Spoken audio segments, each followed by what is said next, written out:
प्रदेश काँग्रेस कमिटीचे अध्यक्ष आदरणीय नानाभाऊ पटोले साहेब यांच्या आदेशान्वये दिल्ली येथे अखिल भारतीय काँग्रेस कमिटीचे अध्यक्ष आदरणीय खरगे साहेब, लोकसभेचे विरोधी पक्ष नेते आदरणीय राहुल गांधीजी, सोनिया गांधीजी, प्रियंका गांधीजी यांची दिल्ली येथे बैठक झाली।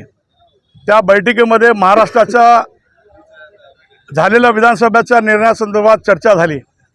त्या चर्चा अंतिम बऱ्याच लोकांच्या, सर्वसामान्य जनतेच्या, नागरिकाच्या, पक्षाच्या पदाधिकाऱ्याच्या बऱ्याच लोकांच्या तक्रारी होत्या की महाराष्ट्रामध्ये ईव्हीएम घोटाळा मोठ्या प्रमाणात झाला आणि त्यामुळं या ठिकाणी महाराष्ट्रामध्ये युतीची सरकार आली। त्या ठिकाणी जे ईव्हीएम मध्ये घोटाळे झाले हे जगजाहीर आहेत, कारण जे मतदार बंधू होते त्या मतदार बंधूंनी सर्वांनी सांगितलं की आम्ही तर मतदान केलं, पण हा निर्णय कसा काय झाला।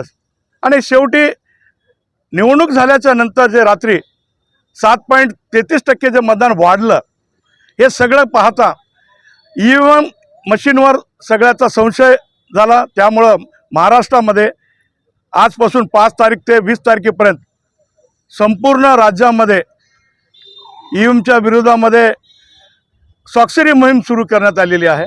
त्या अनुषंगाने आज महात्मा गांधीच्या पुतळ्यासमोर काँग्रेसचे सर्व प्रदेशचे पदाधिकारी, जिल्ह्याचे अध्यक्ष, शहराचे अध्यक्ष, सर्व कार्यकर्ते यांच्या उपस्थितीमध्ये ही मोहीम राबविण्यात येत आहे।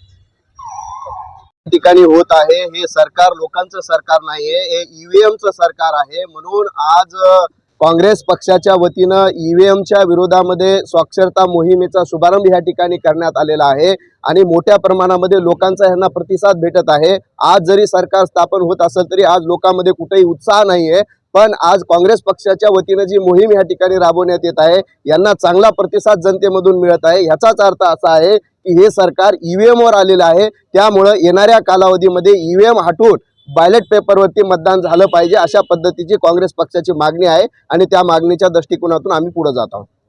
काँग्रेस कमिटीचे अध्यक्ष आदरणीय नानाभाऊ पटोले यांच्या आदेशानुसार आणि काँग्रेस पक्षाच्या आदेशानुसार आज पूर्ण महाराष्ट्रभर ईव्हीएमच्या विरोधामध्ये आंदोलन 5 तारीख ते 20 तारखेपर्यंत करायचं ठरलेलं आहे। त्या निर्देशानुसार आज महात्मा गांधी पुतळ्याजवळ प्रदेशचे आमचे केदार पाटील सोळंके, आमचे कार्याध्यक्ष बालाजीराव चव्हाण, पूर्ण